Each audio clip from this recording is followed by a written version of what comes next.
আফনান ওই ছেলেটার দিকে কিছুক্ষণ অবাক দৃষ্টিতে তাকিয়ে রইল, তারপর বলল, আহাদ মির্জা। বাকিরা তো সব অবাক। আহাদ মুখভরা হাসি নিয়ে আফনানের কাছে এসে ওকে জড়িয়ে ধরল। কেমন আছিস তুই? কতদিন পরে তোকে দেখছি। আমি তো ভালো আছি, কিন্তু তুই কবে দেশে আসলি? আর কেমন আছিস বল।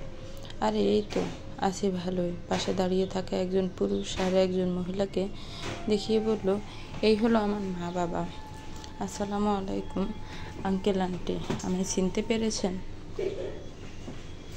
আহাদের মা বললেন, ওয়ালাইকুম আসসালাম। আহাদের বাবা বললেন, হ্যাঁ চিনতে পেরেছি তো। তুমি তো আফনান। কলেজ ভার্সিটিতে থাকার সময় তো অনেকবারই এসেছো আমাদের বাড়িতে। তা বাবা কেমন আছো?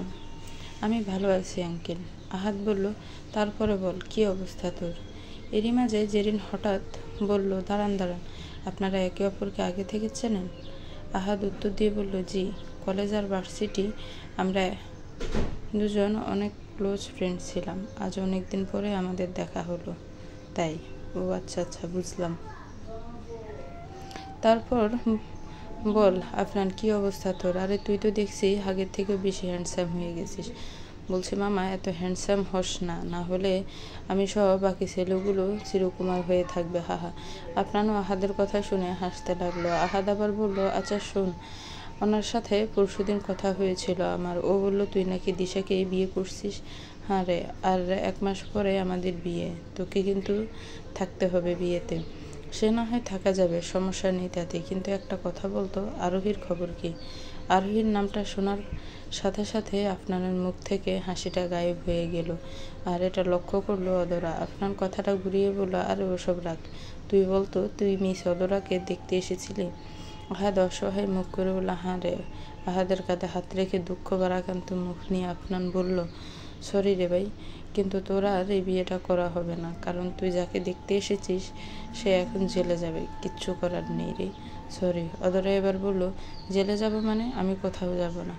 এরকম বললে তো হবে না মিস অদরা, আপনাকে তো কোথাও না কোথাও যেতেই হবে, হয় জেলে না হয় আমার অফিসে। অদরার সামনে রেজিগনেশন লেটারটা নাচাতে নাচাতে বলল, বলুন আপনি এবার কি করবেন? ছিড়বেন এটা? যাবেন আমার সাথে অফিসে? অদরা আফনানের মুখ থেকে ঘুরিয়ে বলল, দেখুন স্যার, কাল যা হয়েছে তা আপনার এত সহজে বলতে পারলো আমি কোনো দিন বলতে পারবো না। যেখানে আমার কোনো সম্মান নেই সেখানে আমি কেন যাব? আর যদি যাইও সেটা আপনার হবু বউ সহ্য করতে পারবে না। আর যদি অফিসের সবাই আপনাকে সম্মান দেয় তাহলে জবটা করবেন তো? আপনার দিকে তাকিয়ে অদরা বলল, মানে? আপনার অদরার কথার উত্তর না দিয়ে অদরার এক হাত ধরে ওকে সাথে করে নিয়ে যায়। অদরা সহ বাকিরা বাধা দিলেও আপনার কাউকে পাত্তা দেয় না। অদরাকে ঘাড়ের সামনে এনে ঘাড়ের দরজা খুলে দিয়ে বলল, ভিতরে বসুন। কেন? যেটা বলছি সেটা করুন। না, আমি বসবো না। কোথায় নিয়ে যাবেন আমাকে? আমি কোথাও যাব না। আপনার এবার রাগ হয়ে গেল, তাই একটু চিল্লানি দিয়ে বলল, এত বেশি ভোজন কেন? যেটা বলছি সেটা করলে মহাভারত অশুদ্ধ হয়ে যাবে না? বসুন বলছে গাড়িতে। অদরা এর আগে কোনোদিনও আপনাকে এভাবে রেগে কথা বলতে দেখেনি, তাই একটু ভয় পেয়ে গাড়িতে বসলো। সারা রাস্তা অদরা আর একটা কথাও বলল না। কোথায় নিয়ে যাচ্ছে, কেন নিয়ে যাচ্ছে খুব ইচ্ছে করছিল জানতে, কিন্তু প্রশ্ন করার সাহস পেল না, যদি আবার বকা দেয়। আফনানের গাড়ি এসে থামলো ওর অফিসের সামনে। অদরা মনে মনে ভাবলো, হায় হায়, স্যার তো দেখি আমাকে অফিসে নিয়ে এসেছে। কালকের অপমানটা কি কম ছিল? আবার নতুন করে অপমান করার জন্য নিয়ে এসেছে। ও আল্লাহ, বাঁচাও তুমি আমায় তোমার উপর থেকে। কি হলো অদরা, কানে শুনতে পাচ্ছেন না? কখন থেকে ডাকছে আপনাকে। কোথায় হারিয়ে গেছিলেন? কি ভাবছিলেন এখন এমন? অদরা মাথা নিচু করে বলল, কিছু না। আচ্ছা তা নামুন এবার গাড়ি থেকে। নেমে পাশে দাঁড়িয়ে থাকুন। অদরা চুপচাপ গাড়ি থেকে নেমে দাঁড়ালো। আফনান গাড়ি থেকে নেমে অদরার হাত ধরে অফিসের ভিতরে ঢুকে গেল। সবাই আফনান আর অদরাকে এভাবে দেখে অবাক হয়ে গেল। অনেকে তো ওদেরকে নিয়ে কথা বলাও শুরু করে দিল। আফনান অদরাকে নিজের রুমে নিয়ে আসলো। তারপর ম্যানেজারকে ফোন দিয়ে বলল, ম্যানেজার সাহেব, 10 মিনিটের মধ্যে আমি অফিসের সব স্টাফকে কনফারেন্স রুমে দেখতে চাই। 10 মিনিটের মধ্যে সবাইকে সেখানে আসতে বলুন। জি স্যার। অদরা মনে মনে বলল, সবাইকে কনফারেন্স রুমে ডাকছেন কেন? আবার কি হবে তা আল্লাহই জানে। প্লিজ আল্লাহ আমাকে বাঁচাও, আর কোনো অপমান সহ্য করতে পারবো না, প্লিজ কিছু করো। 10 মিনিট পরে আপনার অদরাকে নিয়ে অফিসের কনফারেন্স রুমে গেল আর দেখলো আপনার অদরার হাত ধরে কনফারেন্স রুমে এসে দেখলো সবাই সেখানে রয়েছে। আপনার অদরাকে সবার সামনে নিয়ে আসলো। তারপর ম্যানেজারকে বলল, দিশা কোথায়, ও কেন আসেনি এখনো? আমি তো আপনাকে বলেছিলাম যে 10 মিনিটের মধ্যে আমি সবাইকে এখানে চাই, কিন্তু দিশা কেন আসেনি? এমন সময় দিশা মুখে একটি হাসি নিয়ে রুমের দরজা থেকে বলল, এই তো জান, আমি এসে গেছি। কথাটি বলার পরই যেই দিশার চোখ অদরার উপরে পড়লো, তখনই ওর মুখটা কালো হয়ে গেল। রেগে কটমট করতে করতে বলল, এ মেয়ে, আবার কেন এসেছো এখানে? লজ্জা শরম কি বাজারে বেঁচে এসেছো? অদরা কড়াভাবে বলতে গেল, দেখুন আমি, কিন্তু ওর কথা শেষ হওয়ার আগে আফনান বলল, তোমার আর এখানে উপস্থিত সবার প্রশ্নের উত্তর দিচ্ছি আজ আমি, দিব ঈশা। আপনারা সবাই দেখেছেন যে কাল আমার কেবিনে কি হয়েছিল, কিন্তু আপনারা আসলে সত্যিটা জানেন না। আমাকে আর অদরাকে এই অবস্থায় দেখে আপনারা ভেবে নিলেন যে অদরার চরিত্রে দাগ আছে, কিন্তু সেটা আপনাদের একটা মিথ্যা ভাবনা ছাড়া কিছুই নয়। এখন আমি আপনাদের সব সত্যিটা বলছি। তারপর আপনার কালকে সব ঘটনা শুরু থেকে সবাইকে বলল।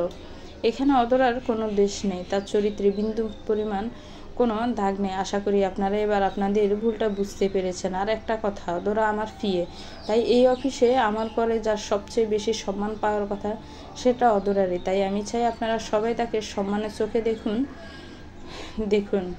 এই মেয়ে, ওই মেয়ে এগুলা না বলে সবাই তাকে ম্যাডাম বলে ডাকুন। কথাগুলো বলে আপনার এবার অদরার দিকে তাকালো আর দেখলো অদরা কৃতজ্ঞতার দৃষ্টিতে তাকিয়ে আছে ওর দিকে। চোখে পানিও চলে এসেছে। হয়তো অনেক কিছু বলতে চাচ্ছিল আপনাকে, কিন্তু কিচ্ছু বলতে পারলো না। আপনার মুখে একটা মিষ্টি হাসি দিয়ে ইশারা দিয়ে বুঝিয়ে দিয়েছে। সবাই একের পর এক করে অদরার কাছে আসলো আর ওর কাছে ক্ষমা চাইলো। কিছুক্ষণ পর এখন কনফারেন্স রুমে আছে আপনার, অদরা আর দিশা। আপনার আর অদরা একে অপরের দিকে তাকালেও দিশা নিচের দিকে তাকিয়ে রাগে ফুলছে। আপনার দিশাকে বলল, দেখো দিশা, কাল তুমি যে ব্যবহারটা করলে অদরার সাথে, সেটা আমি কোনোদিনও তোমার কাছে আশা করিনি। ও পড়ে যাচ্ছিল আর আমি ওকে বাঁচিয়েছি। এই বিষয়টাকে তুমি কোথায় নিয়ে গেছো ভাবো একবার। দিশা মনে মনে বলল, বাহ অদরা, বাহ, তোমাকে নিয়ে যতটুকু ভেবেছিলাম তুমি তো তার থেকেও বেশি চালাক। আপনাকে পুরোপুরি নিজের মুঠোই করে নিয়েছো দেখছি। কিন্তু আমিও কম না। আমি আমার আপনাকে কাউকে নিতে দিব না। এখন এই খেলাটা শক্তি দিয়ে জেতা যাবে না, বুদ্ধি দিয়ে জিততে হবে। ওকে ফাইন, তাহলে এটাই হবে। দিশা, এই দিশা, কি হলো তোমার? কি এমন ভাবছো? দিশা করুণ মুখ নিয়ে বলল, নিজের পাপের কথা ভাবছি। আপনার কত বড় ভুল করে ফেলেছি আমি কিছু জানার চেষ্টা না করে অদরাকে কি সব বললাম। ছি ছি, আমি এতটা খারাপ হলাম কবে থেকে? অদরার কাছে এসে ওর হাত দুটি ধরে দিশা বলল, প্লিজ অদরা, আমাকে ক্ষমা করে দাও। আমি বুঝতে পারিনি তোমায়, প্লিজ ক্ষমা করে দাও আমায়। অদরা দিশার এই নাটকটাকে সত্যি মনে করলো। না না ম্যাডাম, এরকম বলবেন না। আপনার জায়গায় আমি থাকলে হয়তো এভাবেই রিয়েক্ট করতাম। প্লিজ আপনি আর ক্ষমা চাইবেন না। আপনার এবার বলল, ফাইন, সব এখন ঠিকঠাক হয়ে গেছে তো মিস অদরা, আপনি এখন আপনার বাসায় চলে যান। আপনাকে আজ অফিসে কাজ করতে হবে না, কাল থেকে আবার কাজ করবেন। অদরা মুখে একটা হাসি নিয়ে বলল, জি স্যার। তারপর অদরা সেখান থেকে বাসায় চলে গেল। দিশা আফনানের কাছে এসে বলল, সরি জান, আমি কাল একটু বেশিই করে ফেলেছি। না দিশা, আর ক্ষমা চেও না প্লিজ। তুমি তোমার ভুল বুঝতে পেরেছো, সেটাই অনেক। চলো আমরা আমাদের কাজে যাই। তারপর আপনার আর দিশাও সেখান থেকে চলে যায়। অদরা বাসায় চলে এলো। এসে দেখে সবাই ঘরে বসে আছে। জেরিন ওর কাছে দৌড়ে এসে বলল, কিরে, কোথায় গিয়েছিলি তুই? অফিসে। রাজিয়া বেগম বললেন, অফিসে মানে? সেখানে কি করতে গিয়েছিলে? অদরা এবার সব খুলে বলল। অদরার কথা শোনার পর জেরিন রাজিয়া বেগমের কাছে এসে পিস করে বলল, মামনি, বুঝলে তো এবার কেন আপনার স্যারকে তোমার জামাই বলছিলাম?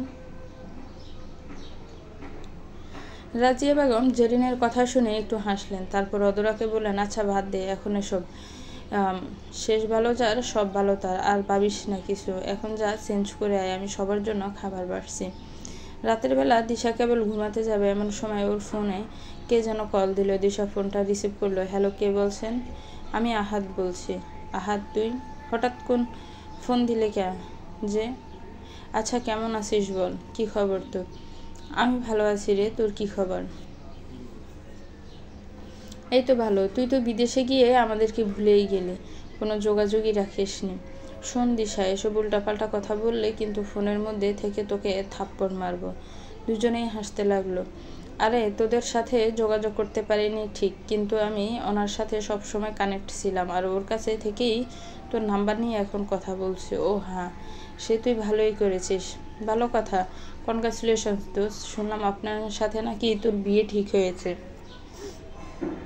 হ্যাঁ রে, তোকে কিন্তু থাকতে হবে আমাদের বিয়েতে। অবশ্যই থাকবো। আপনার আমাকে সকালে এতবার করে বললো, আর এখন তুই বলছিস। এবার না গেলে তো আর হয় না। আপনার তোকে বলেছে মানে? তোর সাথে আপনার দেখা হয়েছে নাকি? হ্যাঁ রে, সকালে হয়েছিল। নিজের জন্য মেয়ে দেখতে গিয়েছিলাম, কিন্তু আপনার সাথে দেখা হয়ে গেল। মেয়ে দেখতে গিয়েছিলে মানে? তুই বিয়ে করবি নাকি? এই কবে করবি? আচ্ছা বল, মেয়ে দেখতে কেমন, কি করে, নাম কি, বাড়ি কোথায়? ওরে থাম থাম, ওই মেয়েটা আর বিয়ে করা হবে না। কেন? তোর হবু বর এসেই তো সব পণ্ড করে দিল। মানে? আপনার কি করেছে? কেন, তুই কিছু জানিস না? আপনার কিছু বলেনি তোকে? কোন বিষয়, কি বলবে ও? আচ্ছা তুই বল তো। আহাদ এবার সকালের ঘটনাটা দিশাকে বলল। এবার বুঝলি কিভাবে আপনার আমার বিয়েটা ভেঙে দিল? এ নিয়ে ও ভালো কাজই করেছে। কেন? তোর কাছে আর কি লুকাবো? যে মেয়েটাকে দেখতে গিয়েছিলাম তাকে না, আমার অন্য কাউকে পছন্দ হয়ে গেছে। কি বলিস? কি সে? কে সে মেয়ে? রিল্যাক্স, সেইভাবে কিছু জানি না, আগে সব জেনে নিই, তারপর তোকে বলবো। আচ্ছা এখন রাখি রে ভাই। আচ্ছা ভাই।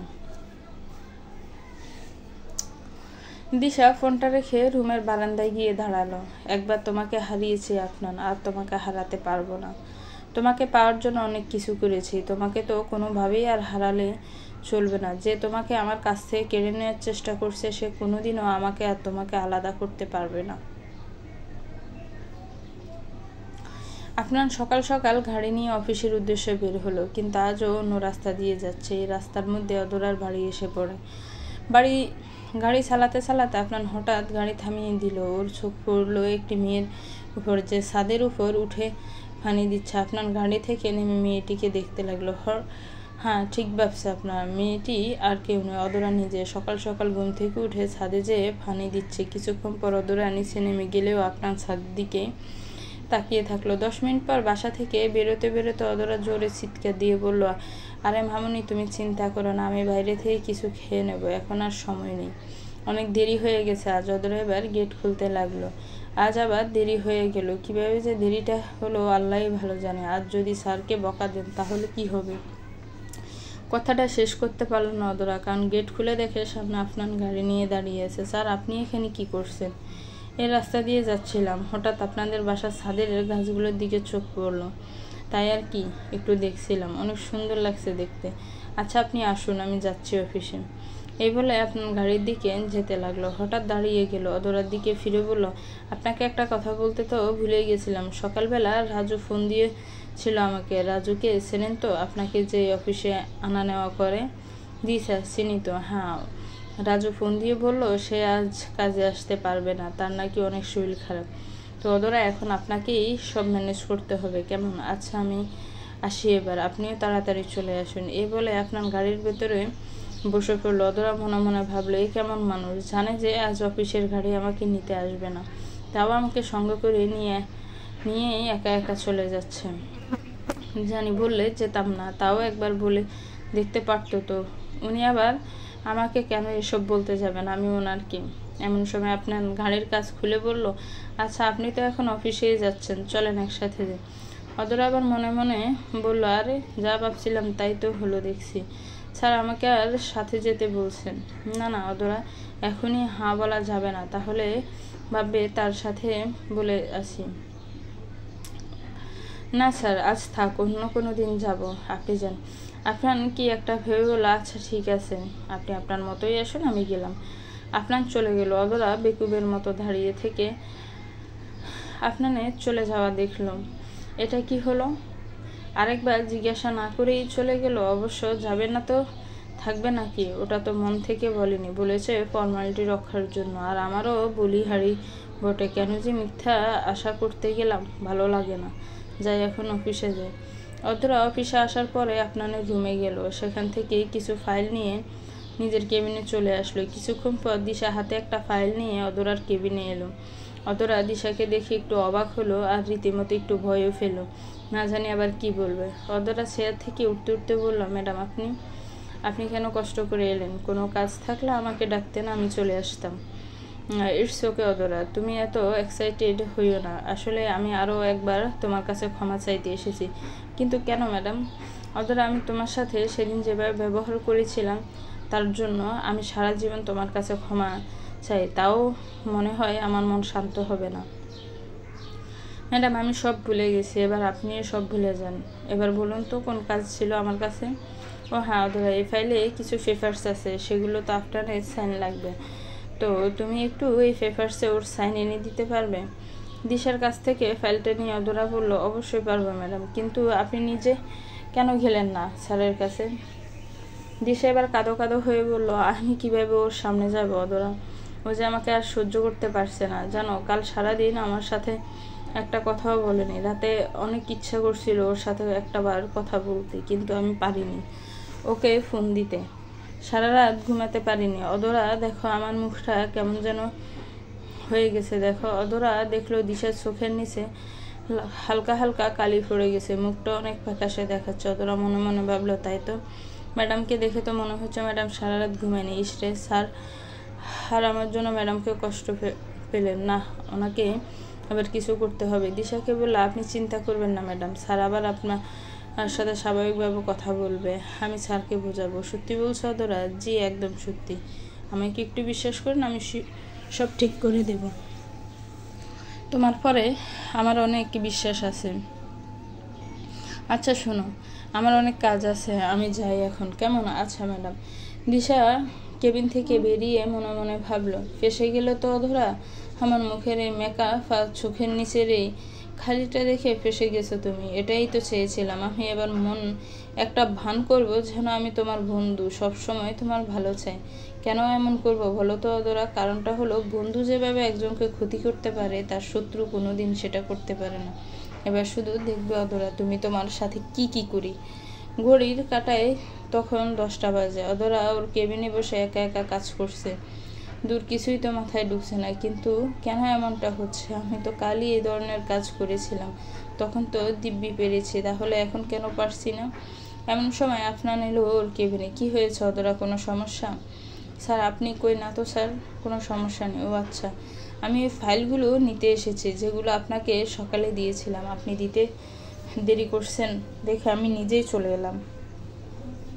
ওহ, মনে মনে বললো, এই রে, এবার কি করি? ফাইলগুলো তো সব শেষ করতে পারিনি এখনো, কি বলি এবার স্যারকে? আপনার দিকে তাকিয়ে বলল, আসলে স্যার হলোটা কি যে ওই ফাইলগুলো কি করছেন অধরা?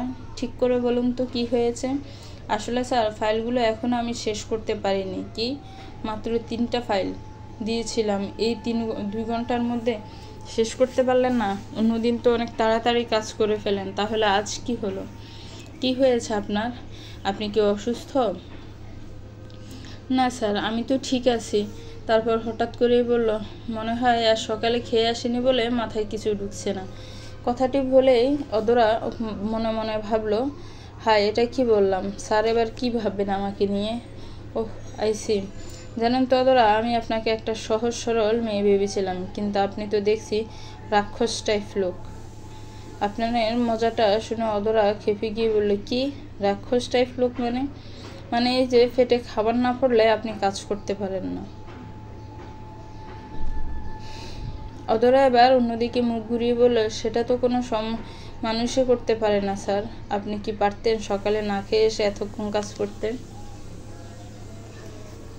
অধরা আপনার কিছু বলতে যাবে এমন সময় ওর ফোন এলো। ফোন রিসিভ করে বাইরে চলে গেল কথা বলতে।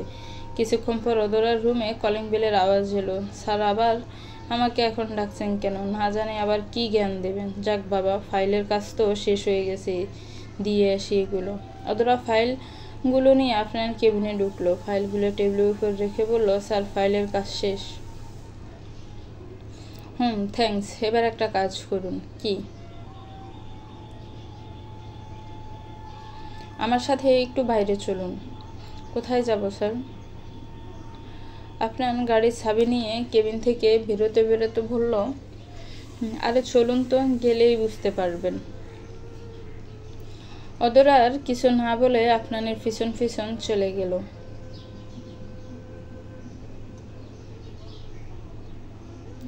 আফনান একটি রেস্টুরেন্টের সামনে এনে গাড়ি থামালো। স্যার, আমরা এখানে কেন এসেছি? আফনান অদরার দিকে তাকালো, কিন্তু কোনো কথা বলল না। তাই অদরা আবার বলল, স্যার, কোনো মিটিং আছে কি?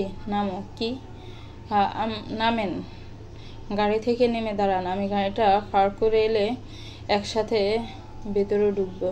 অদরা গাড়ি থেকে নেমে দাঁড়ালো। কিছুক্ষণ পর আফনান এলে একসাথে রেস্টুরেন্টে ঢুকে আফনান অদরাকে নিয়ে মিউজিক শুটে গেল। সেখানে একটি টেবিলে দুজন বসলো। স্যার, আপনি তো এখনো বললেন না যে আমরা কেন এখানে এসেছি। খেতে। খেতে মানে? আচ্ছা, আপনি আমার প্রত্যেক কথায় এরকম অবাক হয়ে যান কেন বলুন তো? প্রত্যেক বিষয়ে চোখগুলো এত বড় বড় করার কি আছে? সরি স্যার, কিন্তু খেতে এসেছি মানে? খেতে এসেছি অদরা। আর এর আবার কি মানে বলবো? রেস্টুরেন্টেও তো মানুষ বিয়ে করতে আসে না, খেতেই তো আসে। আমরাও খেতে এসেছি, বুঝলেন? না স্যার, বুঝলাম না। সত্যি বলছি, অন্যদিন তো এখানে আসি না, তাহলে আজ কেন এলাম? আপনি কিছুক্ষণ আগে একটা প্রশ্ন করেছিলেন আমায় যে সকালে না খেয়ে এসে আমি 10টা পর্যন্ত অফিসের কাজ করতে পারবো কিনা। তার উত্তরটা এখন দিচ্ছি। জেনারেলি আমি ব্রেকফাস্ট করেই বাসা থেকে বের হই, কিন্তু আজ ইচ্ছে করছিল না ব্রেকফাস্ট করতে, তা না খেয়েই বেরিয়ে পড়ছিলাম। ভেবেছিলাম অফিসে কিছু খেয়ে নেব, কিন্তু কাজের চাপে আর খাওয়া হয়নি। তারপর যখন আপনি বললেন যে আপনি সকালে খেয়ে আসেননি, তার জন্য কোনো কাজ করতে পারছেন না, তাই আপনাকে নিয়েই খেতে চলে এলাম। অদরা কিছু বলতে যাবে এমন সময় একটা ওয়েটার এসে বলল, কি নেবেন স্যার?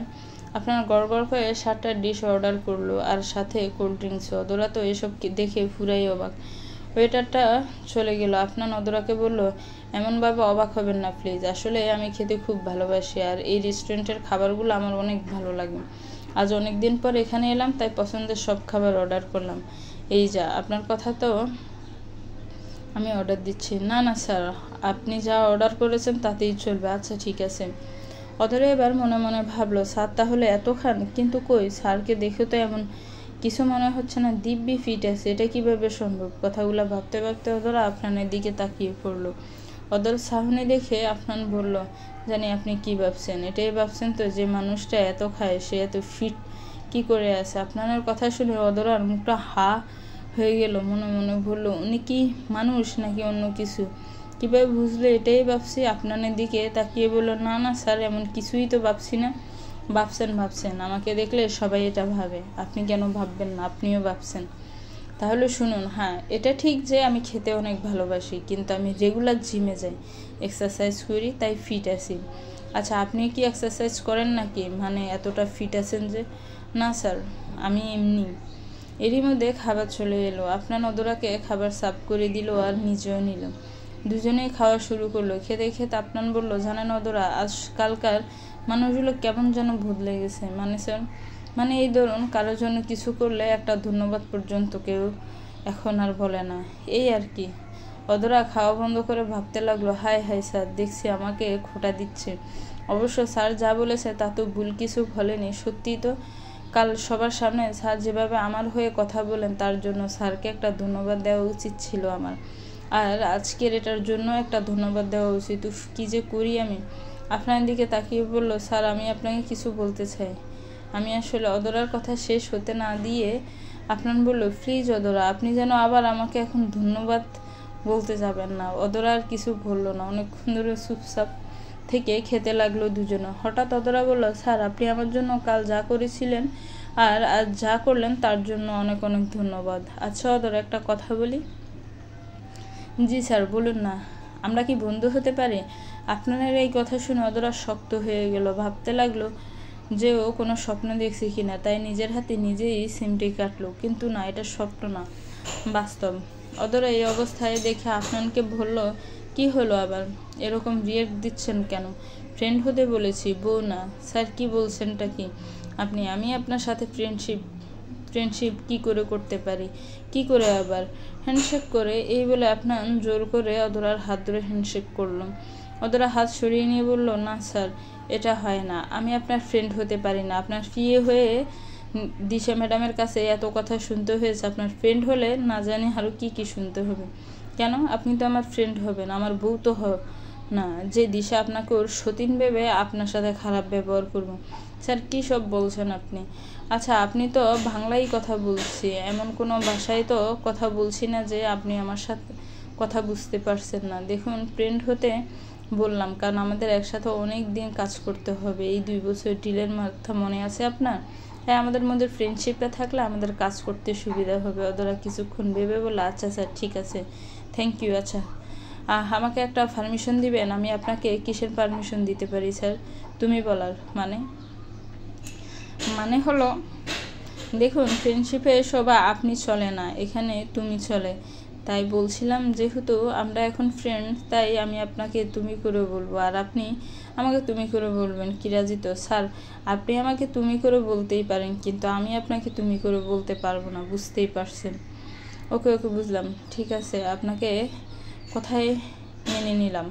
এমন সময় শ্যুটের ম্যানেজার এসে মাইক ধরে বলল, অ্যাটেনশন প্লিজ, এখন এখানে জনপ্রিয় কণ্ঠশিল্পী হাসান তার একটি গান পরিবেশন করবেন। আপনারা যারা কাপল আছেন এখানে প্লিজ এসে ডান্স করুন, এনজয় গাইজ। ম্যানেজারের কথা শুনে ওরা অনেক এক্সাইটেড হয়ে গেল। হাসান এসেছে এখানে?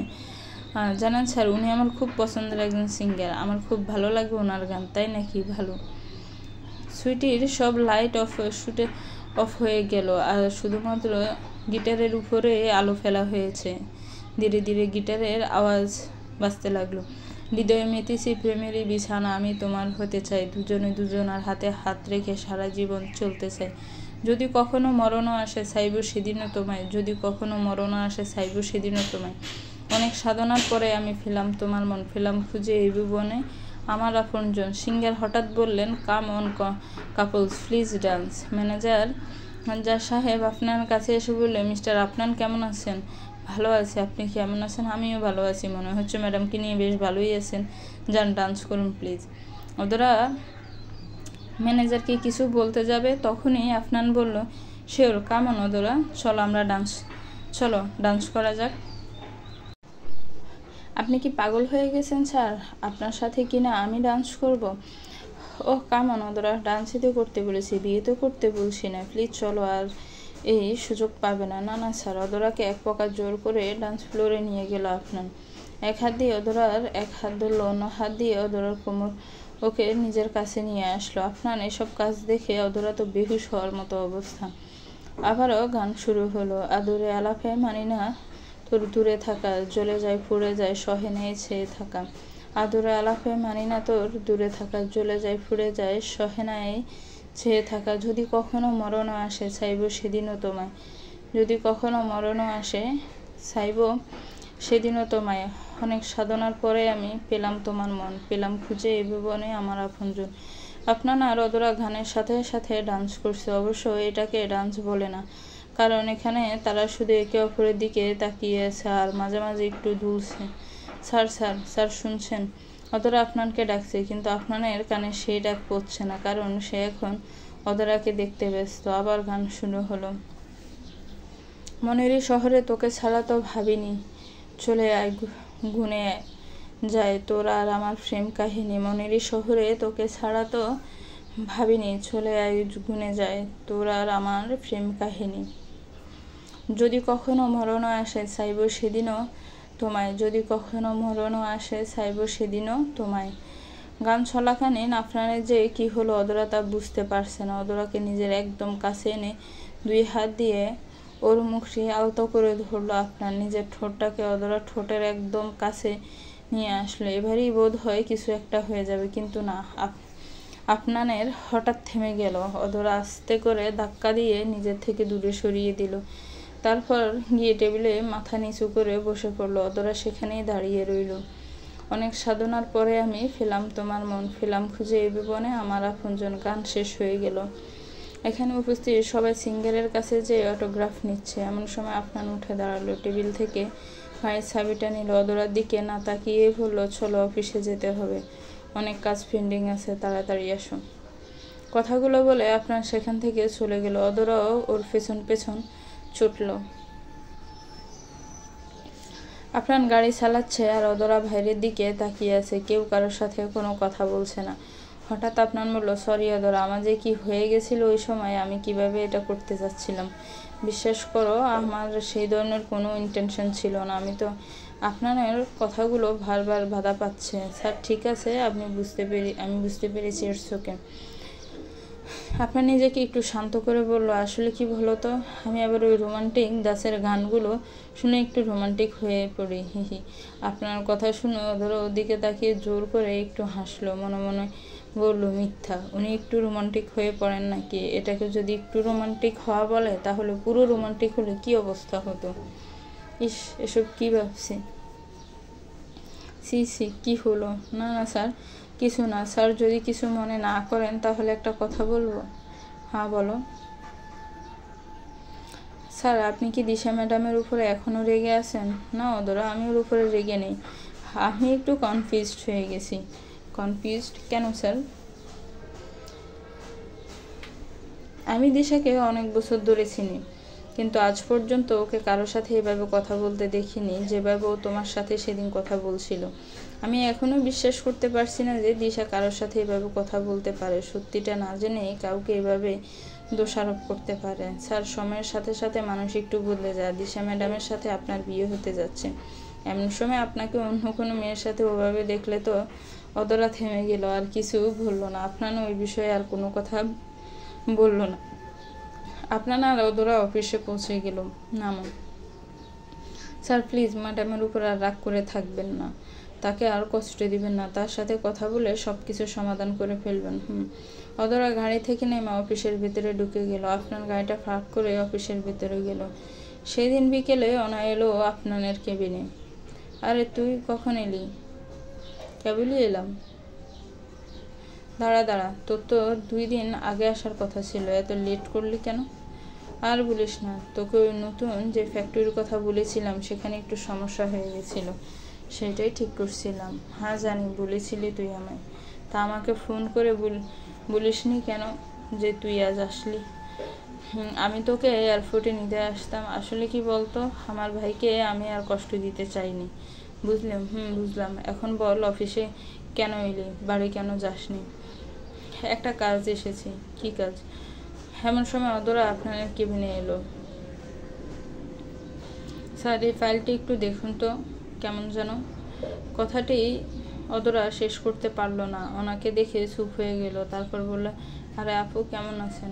ভালো আছি অদরা, তুমি কেমন আছো? এই তো ভালোই আছি। আপনারা বোধহয় কিছু দরকারি কথা বলছিলেন। আচ্ছা, আপনারা কথা বলুন, আমি আসছি। আর অদরা শোনো। জি আপু।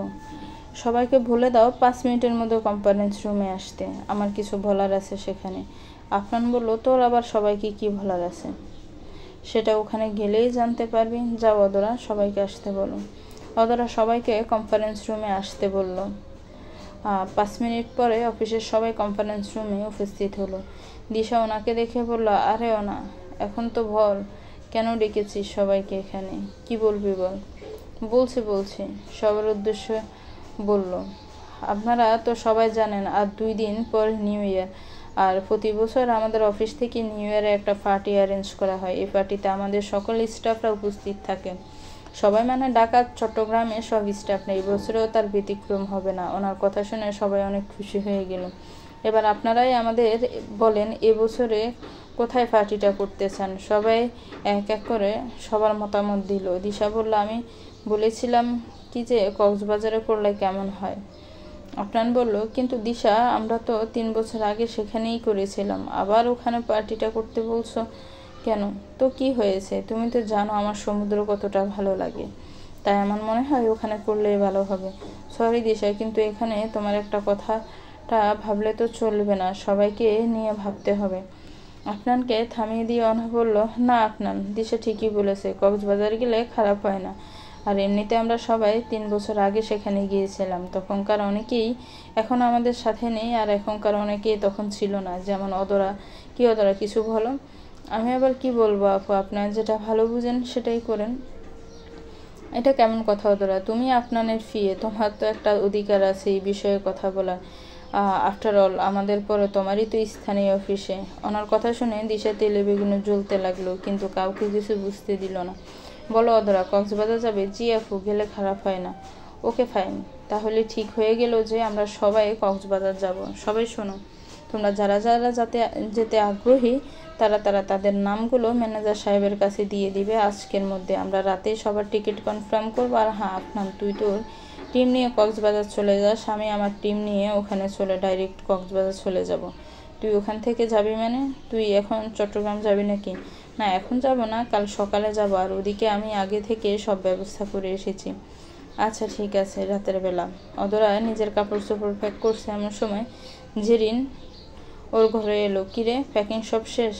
না রে, চলছে এখনো। আচ্ছা শোন, তুই কিন্তু তাড়াতাড়ি চলে আসবি, আমি তোকে খুব মিস করব। তুই তো জানিস তোকে ছাড়া আমি থাকতে পারি না। অধরা জেরিনকে কিছু বলতে যাবে এমন সময় রাজিয়া বেগম এসে বললেন, থাকতে পারিস না বললে তো হবে না জেরিন, ওকে ছাড়া থাকতে তো অভ্যাস করতে হবে। যখন তোদের বিয়ে হয়ে যাবে তখন তো তোরা আলাদা থাকবি। ও মামনি, বিয়ের কথা দিয়ে দারুণ একটা জিনিস মনে পড়লো। কি? সেদিন আপনার স্যার যেভাবে তো বিয়েটা ভেঙে দিল অধরা, সেটা কিন্তু দারুণ ছিল। তবে জানিস আমি একটু ভয় পেয়ে গেছিলাম। আমি ভাবলাম ওই ফাইলে তোর আর আপনার স্যারের বিয়ের কাগজ ছিল, তুই তোর বিয়ের কাগজে সাইন করে দিয়েছে। কি যা তা বলছিস তুই? দেখো না মামনি, এই জেরিনটা কি বলছে। আরে এখানে মামনি কি দেখবে বলতো? আমি সত্যিই এমনটা ভেবেছিলাম, কিন্তু এমনটা হয়নি রে। ভালো হয়েছে এমনটা হয়নি, কারণ আমার মাত্র 28 দিন পর স্যারের বিয়ে, বুঝেছিস? এবার যা, ঘুমাতে যা, কাল আমাকে অনেক সকালে উঠতে হবে। এখন আমি ঘুমাতে যাচ্ছি। মামনি তুমিও ঘুমিয়ে পড়ো, যাও। দুই অফিসের প্রায় সব কর্মকর্তারা এই ট্রিপে যাচ্ছে। আফনান ওর স্টাফদের জন্য 2টি বাস ভাড়া করেছেন। একটি গাড়ির সামনে দাঁড়িয়ে আছে আফনান। দিশা আফনানের কাছে এসে ওর ঘাড়ের উপরেও 2 হাত রেখে বলল, দেখো তো জান আমায় কেমন দেখাচ্ছে। এমন সময় ওদরে এসে হাজির। আফনান আর দিশাকে এই অবস্থায় দেখে ওর মেজাজটাই খারাপ হয়ে গেল। ঘুরতে যাবে বলে কত সুন্দর একটা মুড নিয়ে বের হয়েছিল, কিন্তু এখানে এসে স্যার আর ম্যাডামের এই আলগা ফিরিত দেখে পুরো মুডটাই নষ্ট হয়ে গেল। সত্যি ম্যাডামের মনে লজ্জা শরম বলে কিচ্ছু নেই। দেখছে এখানে সবাই দাঁড়িয়ে আছে, তাও স্যারের সাথে এইভাবে। সবাইকে ফ্রিতে নাটকটা না দেখালেই কি নয়? অধরা একপাশে দাঁড়িয়ে কথাগুলো ভাবছে, ও চোখে দুটো রাগ লাল হয়ে যাচ্ছে। অধরাকে এই অবস্থায় দেখে সুফিয়া বলল, কি হলো অধরা, এভাবে দাঁড়িয়ে আছো কেন? চলো। অধরা সুফিয়ার দিকে তাকিয়ে একটা মিষ্টি হাসি দিল, তারপর ওর সাথে বাসে উঠে গেল। এদিকে আপনার দিশার হাত সরাতে সরাতে বলল, আহ দিশা, করছোটা কি তুমি? এখানে সবাই দাঁড়িয়ে আছে, তুমি সবার সামনে। আপনার কথা শেষ হতে না দিয়ে দিশা বলল, কামন বেবি, কি করছি মানে? রোমান্স করছি। বিয়ের পরে তো এমনিতেই করতে হবে, তাই এখন করলে সমস্যা আছে দিশা, অনেক সমস্যা আছে। দিশা আপনার কথা শুনে হাতের উপর হাত রেখে রাগে একটা লোক দিয়ে বলল, ও তাই নাকি, অনেক সমস্যা? তা কি কি সমস্যা আছে শুনি, কয়েকটা বলো তো। দিশা প্লিজ এখন আবার ঝগড়া শুরু করো না, একটু থেমে। আচ্ছা হ্যাঁ সরি, কোনো সমস্যা নেই, কিন্তু এখন তুমি গাড়িতে উঠো, একটু পরে গাড়ি ছাড়বে, যাও। দিশা আপনানের কথা শুনে গাড়িতে উঠল। গাড়িতে উঠার পর জানালা দিয়ে গলা ভারিয়ে আপনানকে বলল, তুমি দাঁড়িয়ে আছো কেন? এসো, তুমিও গাড়িতে উঠো, আসো। আপনার দিশার দিকে তাকিয়ে মুচকি হেসে বলল, আসলে দিশা আমার একটা কাজ থেকে গেছে অফিসে, তুমি বসো, আমি কাজটা করে আসছি। কি কাজ মানে?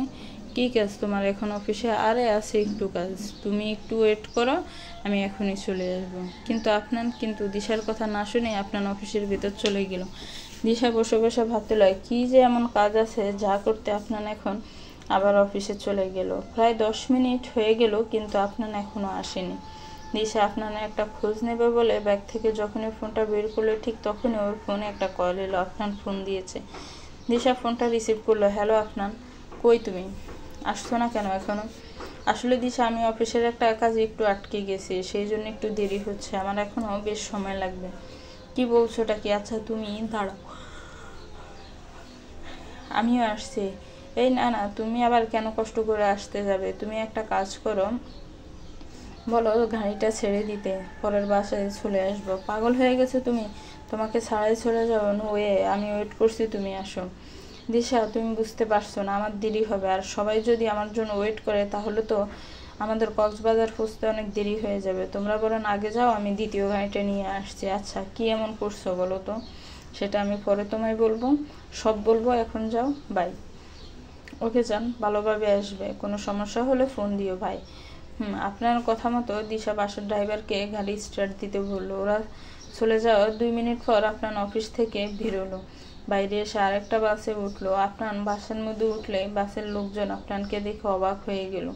সবাই আপনাকে দেখে এজন্য অবাক হলো, কারণ ওর তো দিশার সাথে করে অন্য বাসে যাওয়ার কথা ছিল। তবে আপনাদের সামনের দিকে তাকিয়ে একটু অবাক হলো, কারণ বাসে একটা সিটও খালি ছিল না, শুধু পেছনে একটা সিট খালি। আপনাকে দেখে আসিফ উঠে দাঁড়িয়ে বলল, স্যার আপনি কি এই গাড়িতে করে যাবেন? হ্যাঁ আসিফ, আমাকে এই গাড়িতে করে যেতে হবে। আসলে অফিসের একটা কাজ করছিলাম, যখন ফিরলাম তখন দেখি দিশার গাড়িটা চলে গেছে, তাই আপনাদের সাথেই এখন যেতে হবে। ও আচ্ছা স্যার, আপনি তাহলে আমার সিটে বসেন, আমি পেছনে চলে যাচ্ছি। আসিফ নিজের সিট থেকে সরে পেছনে যাচ্ছিল। এমন সময় আসিফকে থামিয়ে আপনার বলল, না আসিফ, আপনাকে এত কষ্ট করতে হবে না, আপনি বসুন, আমি পিছনে গিয়ে বসছি। কিন্তু স্যার আপনি কি করে পেছনে বসবেন? মানে আপনার তো সমস্যা হবে। আরে কে বললো আমার সমস্যা হবে? কোনো সমস্যা হবে না। ইনফ্যাক্ট আমার তো বাসের পেছনে বসে যেতেই ভালো লাগে, আপনি বসুন। আসিফ আর কোনো কথা না বলে চুপচাপ নিজের সিটে বসে পড়লো। আপনার বাসের ড্রাইভারকে বলল, মামা এবার চলুন, এমনিতেই অনেক দেরি হয়ে গেছে। আপনার কথাগুলো বলে যেই পেছনের দিকে এগুতে লাগলো, তখনই ড্রাইভার বাস স্টার্ট করলো। কিন্তু বাস ছাড়ার প্রথম যোগটা সামলাতে না পেরে আপনার পেছনের সিটে সামনে গিয়ে পড়ে গেল। কিন্তু না, সে নিচে পড়েনি, পড়েছে একজনের ঘায়ের উপর। আপনার চোখ তুলে ওই মানুষটার দিকে তাকানোর সাথে সাথে অবাক হয়ে গেল, কারণ আপনার দেখলো যে অদরার উপরে পড়েছে। ও যখন অদরার উপরে পড়ছিল তখন ওর হাতে টান লেগে আবার হিজাবের মাথার পিন খুলে গেল। অদরা চোখ দুটো বেশ বড় বড় করে আপনার দিকে তাকিয়ে আছে, কিন্তু আপনার এমনভাবে অদরার দিকে তাকিয়ে আছে যেন কোনো ঘোরের মধ্যে পড়ে গেছে। আপনার আশেপাশের আওয়াজ শুনে আপনার অদরার উপর থেকে শরীর পাশে বসে পড়লো। তারপর বলল, আরে না আমার কিছু হয়নি, ওই টাল সামলাতে না পেরে পড়ে যাচ্ছিলাম, কিন্তু অদরা আমায় ধরে ফেললো। থ্যাঙ্কস অদরা, আমাকে ধরার জন্য। আপনার কথা শুনে সবাই এবার স্বাভাবিকভাবে নিজের সিটে বসে পড়ল। এদিকে আপনাকে দেখে অদরা পুরাই অবাক হয়ে গেছে। স্যার আপনি এখানে কি করছেন? কি করছি মানে? বসে আছি। না মানে বলছিলাম যে আপনার তো দিশা ম্যাডামের সাথে অন্য গাড়িতে যাওয়ার কথা ছিল। আপনার মনে মনে বলল, এ বাসে কি করছি তা তো বাসে ওঠার সাথে সাথেই সবাইকে বলেছি, অদরা শুনতে পাইনি। আপনার হঠাৎ খেয়াল করলো অদরার হাতে ফোন, আর ফোনে ইয়ারফোন লাগানো। ও তাহলে ম্যাডাম এতক্ষণ কানে ইয়ারফোন লাগিয়ে গান শুনছিলেন, সেজন্য কিছু শুনতে পাইনি। এবার একটু মজা করা যাক ম্যাডামের সাথে। কি হলো স্যার, কি ভাবছেন? না কিছু না, জিজ্ঞাসা করছিলাম যে আমি কেন এই গাড়িতে করে যাচ্ছি। তাহলে শোনো, তোমার জন্য। আপনারও কোনার শোনা মাত্রই অদরা চিৎকার করে বলে, কি আমার জন্য মানে? কি করছোটা কি? আস্তে আস্তে কথা বলো, চিল্লাচ্ছ কেন? সরি স্যার, কিন্তু বলছি যে আপনি আমার জন্য এই গাড়িতে, মানে হ্যাঁ তোমার জন্যই তো আমাকে এই গাড়িতে করে যেতে হচ্ছে। তুমি তো আমার ফিয়ে যেখানে সেখানে বসকেও তো সেখানে সেখানে থাকতে হয়, কি বলেন? হ্যাঁ ও সরি, মানে বস যেখানে যেখানে থাকে তার ফিয়েকেও তো সেখানে সেখানে থাকতে হয়, যাতে বছর কোনো দরকার হলে তার ফিয়ে তাকে হেল্প করতে পারে। কিন্তু তুমি তো এই গাড়িতে করে যাচ্ছিলে আর আমি ওই গাড়িতে। এখন রাস্তায় যদি তোমার কোনো হেল্পের প্রয়োজন হয় আমার, তখন কি করি? স্যার একটা কথা বলবো? হ্যাঁ বলো। স্যার আমি আপনার বলা একটা কথাও ভালোভাবে বুঝতে পারলাম না, সব যেন মাথার উপর দিয়ে গেল। অদরার কথা শুনে আপনার কিছুক্ষণ হাসলো, তারপর বলল, যখন বুঝোনি তখন আর বুঝতে হবে না, বাদ দাও। আচ্ছা তুমি কি গান শুনছিলে? জি স্যার, আমিও শুনবো, আমাকে দাও। কেন স্যার, আপনার ফোনে গান নেই? না গান তো আছে, কিন্তু ইয়ারফোন তো কাছে নেই এখন। আচ্ছা কি গান শুনছিলে? আমি তো ওই তো মানে মুখের কথা শেষ করার আগে থেমে গেল অদরা। মনে মনে বলল, না স্যারকে কোনোভাবেই বলা যাবে না যে আমি এখন রোমান্টিক গান শুনছিলাম। স্যারের তো আবার রোমান্টিক গান শুনলে রোমান্স করার ইচ্ছা যাবে। না এখন যদি বলি রোমান্টিক গান শুনছি আর স্যার যদি শুনতে চান তাহলে তো সমস্যা হয়ে যাবে। এখানে তো অনেক লোক, না জানি কার সাথে আবার কি করে বসেন। না অন্য কিছু বলতে হবে। কি হলো অদরা? বলতে বলতে আবার থেমে গেলে কেন? রকি ওয়েট, রোমান্টিক গান শুনছ? না স্যার, কি যে বলেন, আমি রোমান্টিক গান শুনবো কেন? আমি তো ওই রবীন্দ্রসঙ্গীত শুনছিলাম। রবীন্দ্রসঙ্গীত? তুমি রবীন্দ্রসঙ্গীত শোনো? মানে তোমার ভালো লাগে রবীন্দ্রসঙ্গীত শুনতে? হ্যাঁ হ্যাঁ, কেন লাগবে না, খুব ভালো লাগে আমার। মনে মনে বললো মোটেও না। আবার আফনানকে বললো শুধু রবীন্দ্রসঙ্গীত নয় স্যার, আমার রবীন্দ্রসঙ্গীত, নজরুল সঙ্গীত, জয়নুল সঙ্গীত সব ভালো লাগে। অধরার কথা শুনে আফনান থমকে এলো। কি বললে? জয়নুল সঙ্গীত? কোন জয়নুলের কথা বলছো? কেন, জয়নুল আবেদিনের কথা বলছি, নাম শুনেননি? তা হ্যাঁ শুনেছি, কিন্তু সে তো ছবি আঁকতো, গানও যে লিখতো আর গাইতো সেটা তো জানতাম না। আচ্ছা, তোমার কাছে কি জয়নুল আবেদিন গান আছে? থাকলে প্লিজ দাও না, আমি একটু শুনি। অধরা এবার বুঝতে পারলো যে ও কি বলে ফেলেছে। আপনার দিকে অসহায় দৃষ্টিতে তাকিয়ে বলল, স্যার আপনি তো বুঝতে পেরেছেন যে আমি ভুল বলে ফেলেছি, তাহলে এমন করছেন কেন? আপনার এবার মুখে হাত দিয়ে হাসতে লাগলো। তারপর বলল, সত্যি বলছি অধরা, যতদিন বেঁচে থাকবো ততদিনই জয়নুল সঙ্গীতের কথা অবশ্যই মনে রাখবে, এটা কখনোই ভুলবো না।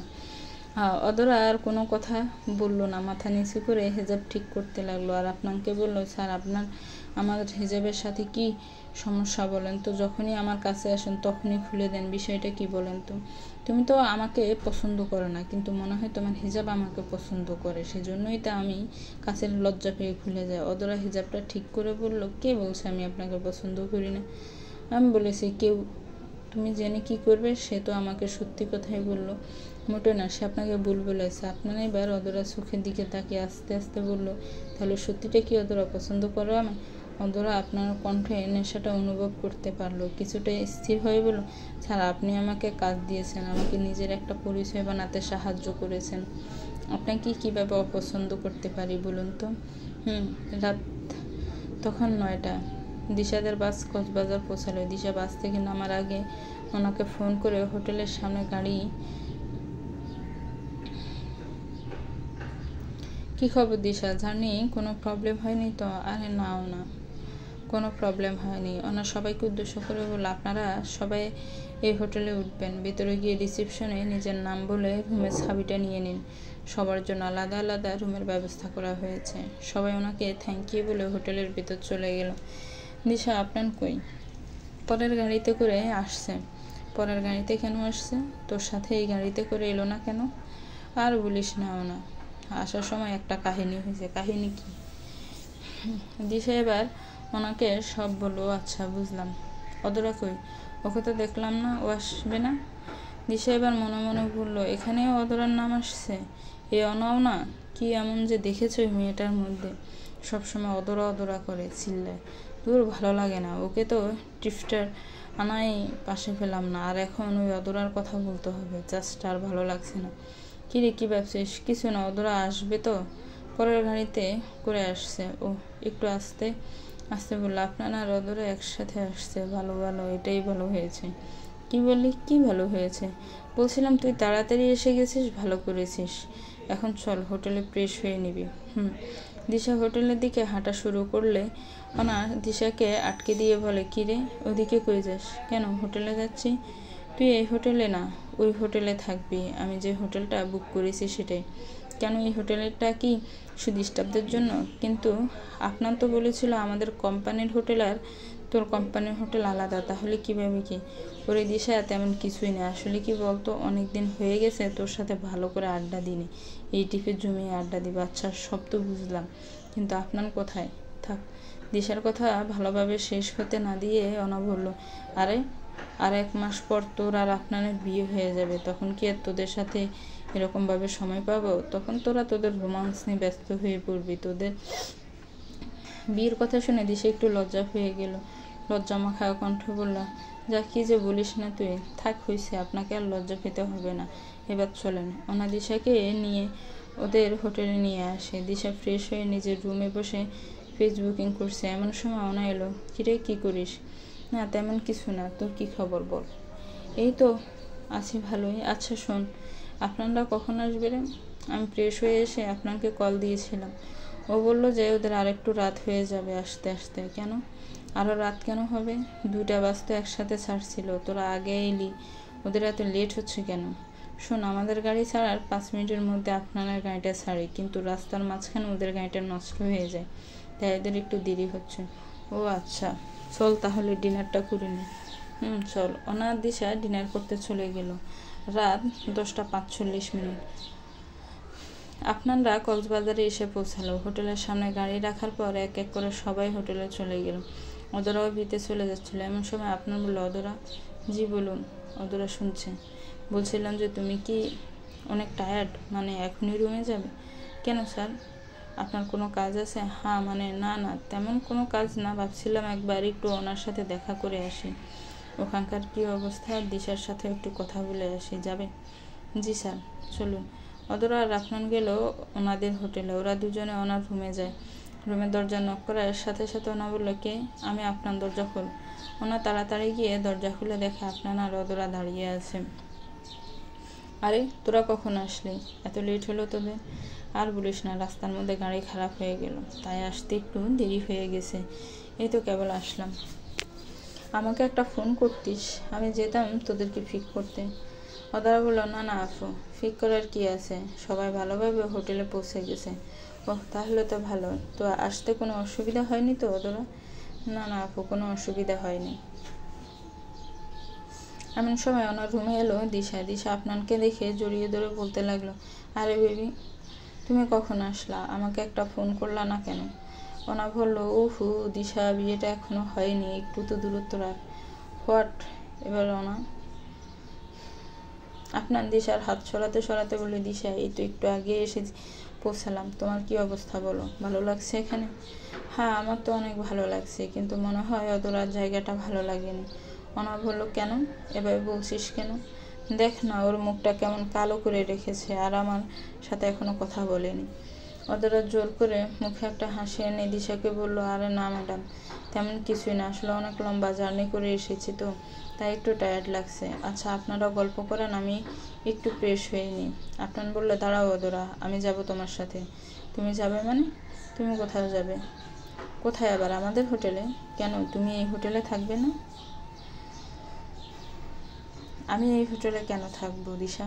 আমি তো ওই হোটেলটা বুক করেছি, আর এই হোটেলটা তো ওনা বুক করেছে, তাহলে আমি এখানে কেন থাকবো? আমিও ওই হোটেলে যাব। ওনা এবার বলল, দিশা, কি বলছিস তুই? তোকে তো সেই সময় বললাম যে আমি তোর সাথে একটু থাকতে চাই, তাহলে? কিন্তু আমি তো আপনার সাথে থাকতে চাই। শুন, এসব ফালতু যে করিস না, আর তোদের এখনো বিয়ে হয়নি, লোকে এদেরকে এভাবে দেখলে কি বলবে সেটা একটু ভাব। লোকে কি বলবে মানে? লোকে কি বলবে সেটা আমার ভাবনার বিষয় নাও না। আর আমি কি আপনার সাথে রুমে থাকবো নাকি? আমি তো আলাদা রুমে থাকবো। আপনার বলে, কিন্তু দিশা, তুমি থাকবে কোন রুমে? মানে ওই হোটেলে আর কোনো রুম খালি নেই, ফুল হোটেল বুক হয়ে গেছে।